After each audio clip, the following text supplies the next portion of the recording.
안녕하세요. 수리논술의 김종두 쌤입니다. 자, 앞으로 쌤이 이번도 포함해서 이제 본인이 수리논술 전형을 준비할 것인지 말 것인지를 늦어도 여러분들이 겨울 중에는 결정을 해야 되거든. 그래서 요 결정할 수 있는 기준을 이제 캐스트 몇 번을 통해서 한꺼번에 얘기해 줄 수 있는데 한꺼번에 얘기하면 캐스트가 길어지니까 학생들이 끝까지 못 보더라고. 근데 되게 중요하거든. 그래서 쌤이 조금 몇 개로 나눠서요, 여러분들이 점검할 수 있는 기회를 좀 갖도록 할게. 자, 그래서 우리 오늘은요, 1부는 재미야. 그래서 재미로 보는 수리논술 지원 여부 테스트를 할 텐데, 지금 첨부 하이를 보면, 쌤이 여기다 써놓기도 했지만, 첨부 하이를 보면요, 스스로 질문 답변을 할 수 있는 질문을 쌤이 12개를 넣어놨어. 그래서 여러분들이 보면서 yes인지 no인지 그걸 한번 체크해 봐봐. 잠깐 멈춰놓고 체크해 봐봐. 그게 좋아. 쌤이 이게 애매할 때는 어떻게 해요? 애매할 때는 세모라고 해놓고 0.5개로 세도 상관은 없어. 그래서 그렇게 체크를 했다라고 전제를 하고 얘기를 한번 해볼게. 자, 물론 이제 쌤이 재미로 보는 거라고 했지만 그 재미로 본다고 얘기하는 이유는 절대 기준은 아니다라는 뜻이야. 왜냐면 실제로 체크가 몇 개 안 됐지만 저는 논술을 할 거예요 이런 친구들도 있고요. 체크가 많이 됐지만 저는 그래도 논술 안 할 거예요 라는 친구들도 있을 수 있기 때문이야. 그건 또 이제 개인마다 디테일한 사정이 또 다를 수가 있으니까. 하지만 쌤이 여기다 써놓은 건 뭐냐면 결국 이 얘기야. 어떤 친구들이 수리논술에 유리하냐를 써놓은 거야. 쌤, 근데 수리논술이 유리하다는 건 뭐예요? 남보다 유리하다는 얘기인가요? 물론 여러분들 수리논술이 전형이 유리하다는 게 남보다 유리하다라는 내용도 일부 포함되어 있어. 하지만 어차피 수리논술을 볼 수 있는 대학 자체가 약수령을 빼고 일반 논술만 따져도 거의 30 몇 개 대학이고요. 약수령까지 포함하면 40 몇 개 대학이야. 그래서 준비하는 대학들이 다 다르다고. 준비하는 대학들이 다 다른데 그거를 같은 선상에서 내가 얘보다 유리한 애, 불리한 애를 따지는 거는요. 분명히 한계가 있어. 그래서 이거는 물론 남들보다 유리하다, 불리하다도 일부는 포함되어 있지만 여기서 유리하다, 불리하다는 정시를 기준으로 따지는 거야. 즉 정시에 내가 예상되는 대학, 물론 이제 아직은 뭐 목표 대학만 있고 공부에 가야지 알 수 있겠지, 그치? 근데 어쨌든 간에 지금 쌤이 언급한 내용에 yes 표시가 많이 된 친구들은 정시보다 논술 전형에서 유리할 가능성이 높다. 무슨 얘기야? 그치, 더 좋은 대학을 갈 가능성이 높다는 뜻이야. 자, 그래서 각각의 의미가 갖는 거 한번 설명 좀 해볼게. 체크는 미리 다 해봤어야 돼. 왜냐면 또 선입과 생길까 봐. 자, 일단 보시면요. 처음 두 개는 모의고사에서 타과목 등급 평균보다 수학 등급이 1. 1이 높으면 체크 하나 하는 거지, 그치? 근데 1.5등급이 높은 친구들은 체크가 2개가 되는 거야. 이게 왜 그러냐면, 물론 여러분들 오해하면 안 돼. 수능 수학하고 수리논술은 조금 달라. 이걸 여러분들이 어디서 할 수 있냐면, 여러분들 내신 수학하고요, 수능 수학하고 등급이 또는 백분율이 비슷하게 나오니? 그렇게 안 나오잖아. 그렇게 안 나와. 그런데 수능 수학하고 논술은 그 갭 차이가 더 커. 하지만 아직 논술을 안 해본 사람 입장에서는 결국 이 친구가 수리논술을 잘할 수 있느냐, 내지는 수리논술이 정시보다 유리하냐 라는 걸 따질 때 상대적으로 우리가 수능 수학을 가지고 일단 기본기를 따질 수밖에 없다, 야. 그래서 예를 든다면 예를 든다면요, 뭐 이런 친구들이 있단 말이야. 국, 영, 수, 탐이 있는데 어떤 친구들은 뭐 이런 친구들도 있다고. 4, 뭐 3, 2, 뭐 2 이렇게 돼 있어. 그 다음에 어떤 친구들은 예를 들어서 1, 2 이런 친구들도 있다고. 자, 그러면 같은 2등급, 물론 같은 2등급이라고 해서 우리가 수학 실력을 같다라고 볼 수는 없지, 그치? 그렇지만 수학 실력이 비슷하다고 전제를 했을 때 자, 이 친구는 어때, 얘들아? 봐봐. 그 수학을 제외한 다른 과목의 평균이 생각보다 낮지. 그치? 그럼 이 친구는요, 어쨌든 수학을 기반으로 하는 수리논술 전형이 유리할 가능성이 높다는 얘기야. 언제보다? 정시 때보다. 그러니까 이런 친구들이 논술을 해야 되는 거야, 원래. 논술 전형을 해야 되는 거고요. 같은 이지만 이 친구는 봐봐. 오히려 국영이 잘 나오지. 국영이 잘 나오니까 이 친구는 오히려 상대적으로 수학 성적이 상대적으로야. 다른 그 과목의 평균보다, 등급보다 낮기 때문에 수리논술 전형이 정시보다 잘 간다는 보장이 없는 거지. 그러니까 이런 친구들은 솔직하게 얘기하면 수리논술을 하는 게 아니라 오히려 수능 수학을 올려야 되는 거야. 물론 이 친구들도 수능 수학 올리면 좋지. 그걸 얘기하는 게 아니야. 어쨌든 간에, 같은 수학 실력이라 하더라도 다른 과목의 등급에 따라서도 수리논술 전형이 유리할 수도 있고 불리할 수도 있다는 얘기야. 자, 그 다음에 그 성적과 상관없이 수학을 좋아하고 재미있어 한다.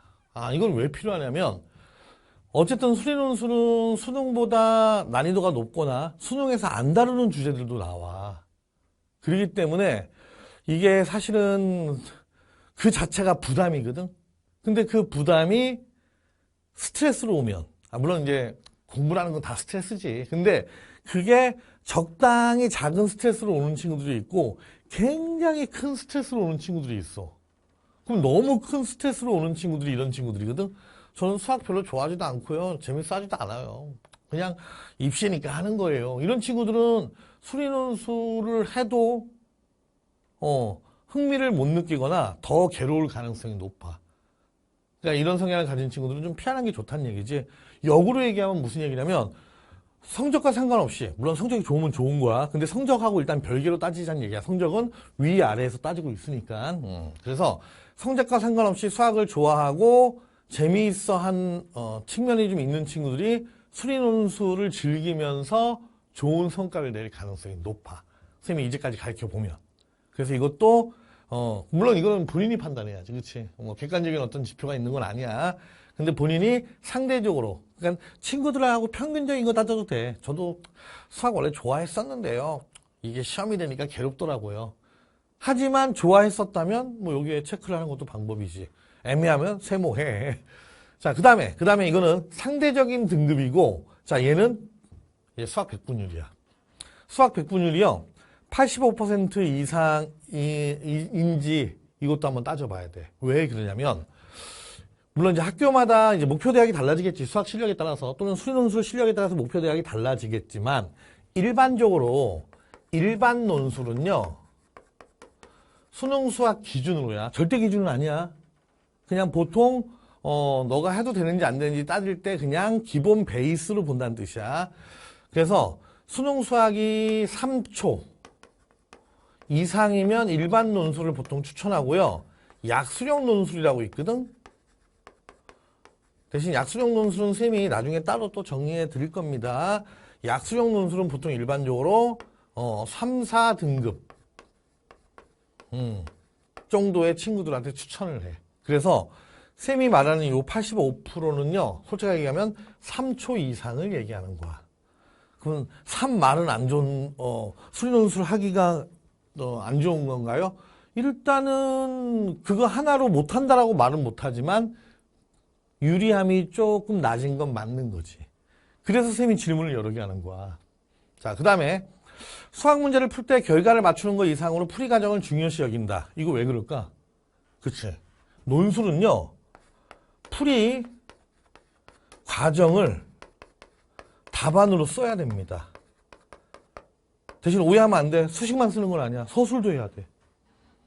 그래서 직관력이 좋지만 논리적인 설명을 잘 못하면 수리논술 시험에서는 되게 불리할 수도 있어.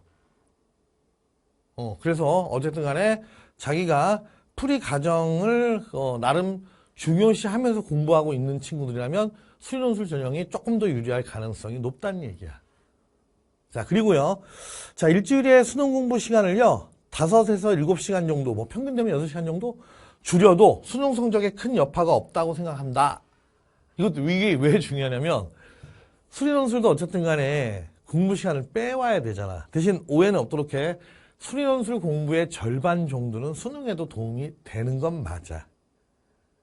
되는 건 맞아. 선생님, 그러면은 절반만 빼야 되는 거 아닌가요? 아, 왜 그러냐면, 물론 선생님이 나중에 이제 논술 공부하는 방법이나 이런 것들도 이제 틀을 짜줄 건데, 보통 그 초반에는요, 상반기에는 개인차는 있겠지만, 보통 6시간 안팎 정도를 수리논술에 투자라고 얘기를 한다고. 여기서 6시간 안팎은 강의 듣는 거 포함이야. 강의 듣는 거 포함이야. 자, 그런데 여름부터는 본인의 그 입시 전략에 따라서 이제 명확해지거든. 모평도 보고 막 이렇게 되기 때문에 더 늘릴 수도 있어. 더 늘릴 수도 있어. 더 줄이는 경우는 드물어.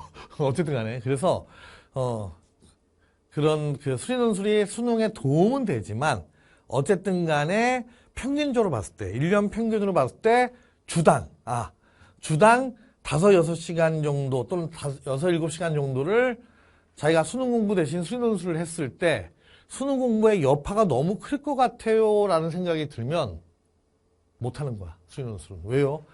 왜냐하면 실제로 영향을 많이 줄 수도 있고 많이 안 줄 수도 있어. 그리고 어떤 친구는 시너지를 낼 수도 있어. 근데 벌써 자기는 여파가 크다고 생각하는데 수리논술 공부하는 것 자체가 괴로운 거지. 이거 수리논술 하라고 하니까 하긴 하는데, 이거 수능 공부해야 되는데, 자꾸 이런 스트레스를 받으면서 수리논술 하는 거는, 그치, 너무 큰 부담이 되는 거지. 그래서 그 부담 하나만 가지고 결정하라는 얘기가 아니야. 그런 부담의 여부도 수리논술 준비할 것인지 여부에 영향을 준다는 얘기야. 자, 그 다음에 보시면요. 자, 내신 평균 등급이 7, 8, 9등급은 아니다. 선생님, 그러면요, 이거는 1등급도 체크를 하는 거고, 6등급도 체크를 하는 거네요? 1부터 6등급이면 차이가 큰데요? 왜 그런지 알려줄게. 논술 전형에선 내신은요, 크게 영향이 없기 때문에 그래. 7, 8, 9분 아니면 그냥 거의 영향이 없어. 어느 정도로 영향이 없는지 대충, 지금 오늘 주제는 아니니까. 요 주제들 중에 일부는요, 나중에 또 하나하나 선생님이 따로따로 다룰 거야, 캐스트에서. 그런데, 보통 이렇게 생각하면 돼. 어떤 학교가 1등급이야. 그 다음에 6등급이야. 그러면 얘가 논술 성적에서 역전을 하려면 학교마다 디테일한 차이는 있지만 일반적으로 이렇게 돼. 100점 만점 시험에서 한 1, 2점 더 맞으면 역전이 되기도 해. 100점 만점에서 1, 2점 더 맞으면 역전이 되기도 해. 선생님, 근데 그 1, 2점이 얼마나 큰 차이인데요?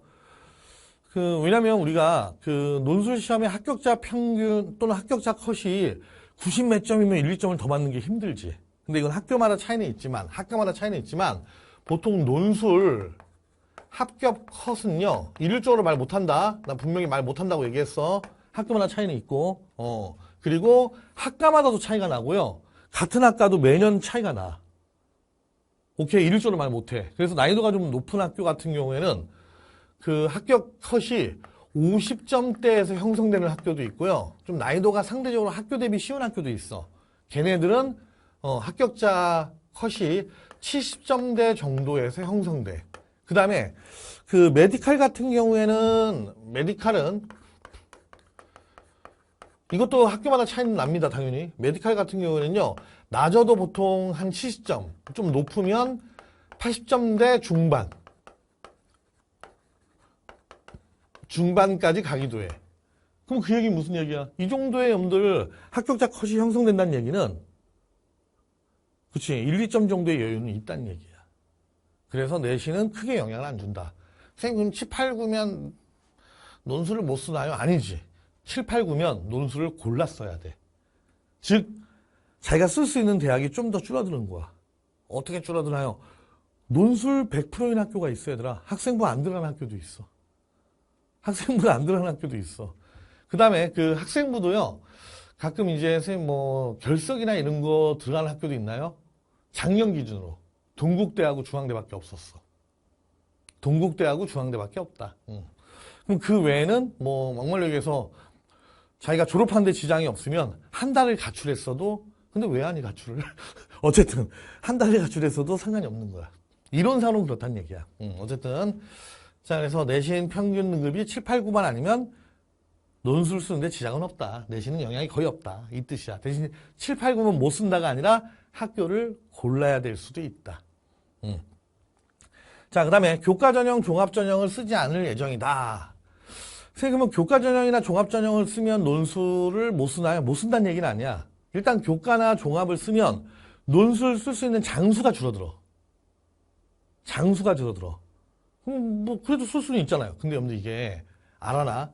논술은요, 시험 범위가 학교마다 다르거든. 근데 동일하다는 전제 하에, 동일하다는 가정하에 한 개 대학을 준비하는 거랑 한 5개 대학을 준비하는 거랑 준비량이 요게 2배가 안 돼. 2배가 안 됩니다. 선생님 막 몇 배 되던데요? 그거는 본인이 평소에 공부 안 하고 나중에 몰아서 하니까, 뭐 이제 기출만 보더라도 한 대학 기출을 1년치 보는 거랑 5개 대학 기출을 1년씩 보는 거는 5배 차이가 나겠지. 근데 그거는 애초에 공부를 많이 안 한 거고, 자기가 꾸준하게 공부를 했다는 전제 하에서, 시험 범위가 동일하다는 전제 하에, 가정하에 한 개 대학을 준비하든 5개 대학을 준비하든 그 준비량이 공통적인 사항이 많기 때문에 뭐 2배까지 되지 않는다는 얘기야. 그 얘기는 거꾸로 얘기하면 무슨 얘기냐면 교과전형이나 종합전형을 쓰면 논술의 장수가 줄어들어. 줄어들면서 어쨌든 간에 논술 저는 2군데밖에 못 써요. 뭐 종합전형을 뭐 내겠습니다. 이러면 어쨌든 간에 비효율적인 면이 발생한다는 얘기야. 원서를 몇 개 못 쓰니까. 근데 그게 쓰지 말라는 얘기는 아니야. 비효율성이 발생한다는 거야. 그러면은 비효율성이 발생한다는 것 자체가 약간은 불리한 거지. 그렇지? 원서를 몇 개 못 쓰는데 공부는 남만큼 해야 되니까. 라는 것도 있고요. 그 다음에 두 번째는요. 이것도 있어. 교과전형이나 종합전형을 하면 내신 관리를 어쨌든 간에 미니멈 3학년 1학기까지는 해야 돼. 그치?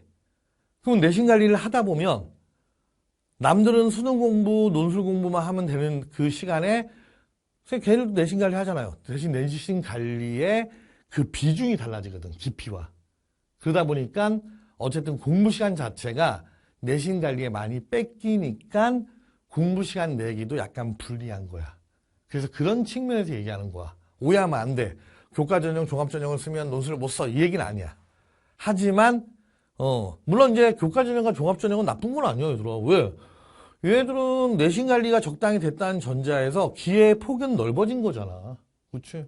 그렇지만 어쨌든 본인이 아직까지도 그 내신 관리를 해야 된다는 것 자체는 불리함입니다.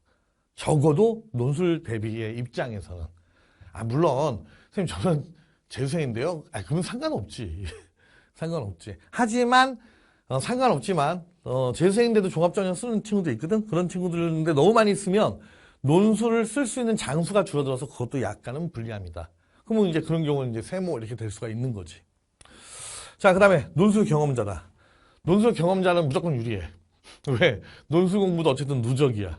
자기가 경험을 했다면 유리한 거야. 쌤, 경험의 기준은 뭔가요? 보통 쌤은 이제 10주 얘기해, 10주. 10주 정도 또는 2달 정도 한 적 있냐. 그러면 논술 공부하면 정도 차이는 있지만, 이거 강의 포함이야. 강의 수강 포함입니다. 수강 포함이야. 그래서, 뭐 절대 기준이 있는 건 아니고요. 자기가 2달 정도 내지는 뭐 집중적으로 뭐 3시간 이상 정도를 했다면 논술 경험자로 보는 거야. 왜 논술이 어떻게 흘러가는지는 알잖아. 선생님, 저는 일주일 정도 다녀보고, 말하는데 경험자인가요? 아니지. 그 친구는 논술이 뭔지 맛보기 전에 끝난 거잖아. 그치? 그래서 논술 경험자는 유리하다. 왜? 어쨌든 간에 논술의 어떤 정보나 논술 공부 내용 자체가 누적적이기 때문이야. 그래서 경험자는 유리한 거다. 자, 그 다음에 수능 수학에서 미적분을 선택했다. 이거 되게 유리해. 왜요? 선생님, 어차피 시험 범위가 만약에 전범위다. 지금 전범위면 이렇게 되는 거야. 고1 수학, 수원, 수투 공통 다 들어가고요. 여기다가 이제 미적분, 거기다가 이제 기하, 학통까지 다 들어가는 학교가 대략 한 14개 안팎이야. 보통 높은 대학들이야. 어쨌든 간에 선생님 그러면요, 어차피 미적분을 선택했든 기하를 선택했든 학통을 선택했든 셋 중에 하나는 강하고 셋 중에 2개는 약한 건데 미적분이 뭐 차이가 나나요? 나. 왜 그러냐면 시험 범위가 전범위인 학교도요. 전체적인 비중은 기하학통보다 미적분이 조금 더 높아. 비중이 높아 일단 첫째가. 그러면 둘째는요. 난이도가 달라. 즉 기하나 학통의 난이도가 한 요만큼 된다고 치자. 평균 난이도가. 그럼 미적분의 평균 난이도는 훨씬 높아. 훨씬 높아. 그래서 약점이 미적분인 사람은 불리합니다. 대신 이건 괜찮아. 선생님 저는요. N수생인데 작년은 미적분을 했고 올해는 학통으로 바꿨어요. 아 그건 상관없어. 왜 미적분을 했었잖아. 상관없습니다. 대신 여기서 좀 조심해야 될 거 있다. 선생님 그러면요. 미적분을 선택하지 않았다면 미적분을 지금이라도 바꿔야 되나요? 아, 그 얘기는 아니야 얘들아. 수능 선택하고 그 논술하고는 약간 별개야. 수능은 만약에 자기가 고를 수 있다면 등급이 잘 나오거나 표준 점수가 잘 나오거나 백분율이 잘 나오는 걸로 해야 돼. 표준 점수가 잘 나오는 걸로 골라야 돼. 등급하고. 오케이. 대신 미적분을 선택 안 하는 사람은 이 불리함이 있기 때문에 그 불리함을 이겨내려면 어쨌든 미적분을 논술에서라도 계속 해야 된다. 야. 어쨌든 불리한 건 불리한 거니까 미적분을 선택했거나 선택한 적이 있다면 체크가 되는 거고요. 그렇지 않았다면 자기가 그 약간의 불리함이 있다는 건 염두에 둬야 돼. 자, 그 다음에 비선택 과목 중에서 하나 이상을 내신 등으로 배웠다. 이거 되게 유리해. 둘 다 배웠는데요. 오우, 진짜 유리해. 선생님, 어차피 저는요, 미적분까지 시험 범위인 학교만 볼 거예요. 근데 이게 뭐가 문제가 되는 줄 알아? 나중에 논술 실력이 늘었을 때 문제가 돼. 논술 실력을 막 늘었는데 학통 기하를 안 하면 쓸 수 있는 대학이 제한받는 거야. 그래서 논술 실력을 염두에 꾸준히 공부해서 늘 거라는 전제하에서 비선택 과목을 한 개라도 열심히 안 했어도 괜찮아. 내신으로라도 들어본 적이 있는 사람이 무조건 유리해. 열심히 안 했어도 애들아 내신으로 들어본 거와 안 들어본 건 진짜 차이가 커. 왜요? 왜냐면 어떤 내용으로 이루어지는지 모르는 대상, 이런 대상이 제일 무서운 대상이야. 겁부터 먹게 돼. 주저주저 하게 되고요. 잘 안 하게 되고. 근데 내가 가볍게나마 한 바퀴 돌린 적이 있어? 무조건 유리합니다. 자, 그 다음에 논술 공부를 해도 수능 공부를 소홀히 하지 않을 자신이 있어야 돼. 이거는 어떻게 보면 자신이 있다기보다는 다짐이지. 다짐을 해야 돼. 왜냐면 논술 실력은 늘어. 근데 수능 공부를 안 해서 수능 최저는 떨어져. 그러면 이제 되게 웃긴 딜레마 상황이 되는 거야. 논술 실력은 느는데 수능은 떨어지면서 논술 실력을 발휘를 못하는 거야. 수능 최저 때문에 걸려서. 그래서 논술 공부할 때 여러분들 뭐 약간의 역설적인 표현일지 모르겠지만 논술 공부할 때는요. 수능도 항상 그 제대로 챙겨야 된다는 거. 즉 논술을 수능 공부하기 싫어서 도피처로 삼으면 안 된다는 얘기야. 논술 올인은 물론 올인하는 사람도 있어. 상황에 따라서. 수능 체제만 없는 대학 보는 사람이 있고. 이거는 특별한 사정이고요. 그 외에는 당연히 논술하고 정시, 수능 또는 최저는 같이 가는 거야. 균형 있게 준비해야 돼. 여기서 균형은 1대1이 아니야, 얘들아. 일주일에 여러분들이 수능 공부 50시간 하면 논술은 금방 봤잖아. 5시간에서 뭐 7시간 정도 사이라고. 물론 상반기 기준이야. 어쨌든 간에 논술 공부를 하더라도요. 수능이 중요하다는 거는 항상 잊지 말아야 돼. 그래서 어떻게 보면 이건 다짐이야, 다짐. 자, 그래서 뭐 절대 기준은 아니지만요. 여기서 8개 이상이 체크가 된 친구들은요. 논술 해야 돼. 논술이 유리할 가능성이 높다는 얘기야. 아니야. 본인만 꾸준하게 하면 무조건 유리해. 자, 4개 이하는요. 체크된 게 4개 이하인 친구들은 수리논술 전형이 유리할 가능성이 낮아. 어지간하면 정시 위주로 가는 게 좋아. 그 사이는 이제 본인이 결정해야 돼. 대신 여러분들 봐봐. 결정할 때 잘 생각해야 돼. 본인이 공부 시간을 줄이더라도 진도 정도만 챙겨가면서 나중에 언제든지 본격적으로 뛰어들 수 있게 진도 정도만 따라가느냐. 아니면 나는 고민하고 결정할 때까지 논술 시작하지 않겠다. 그거 여러분들 나중에 후회해. 나중에 후회해. 그래서 내가 논술을 할 가능성이 높다면 대신 공부를 좀 더 하느냐 덜 하느냐 차이는 두더라도 시작은 무조건 빠른 사람이 유리합니다. 그래서 선생님이 자꾸 여러분들한테 독촉하는 거야. 선생님 좋으라고 독촉하는 게 아니야, 얘들아. 부담 없이 가려면, 그치, 빠르게 시작해서 꾸준히 하는 게 필요하다. 어쨌든 간에, 여러분들, 논술 전형, 수리논술 전형을 준비할지 말지 여러 고민을 하고 있는 친구들한테 하나의 기준이 될 수 있도록 선생님이 반은 재미 삼아서 체크리스트를 만든 거고요. 대신 요거 하나만 가지고 우리가 결정할 수는 없어. 그래서 다음 주제들 가지고도 계속 아직은 고민할 시간이 되거든. 왜냐면 여러분들이 어쨌든 신학기 시작 전에는 결정을 해야 돼. 실전까지 하면 더 좋고. 그래서 첫 번째 여러분들 고민을 해야 될지 말아야 될지에 대한 체크리스트 먼저 체크하시고요. 또 다음 퀘스트에서 선생님이 또 다른 기준을 가지고 본인이 해야 될지 말아야 될지를 스스로 결정할 수 있는 기준들을 좀 더 내놓도록 할게. 자, 그래서 우리 이번 주제는요, 이렇게 정리합시다.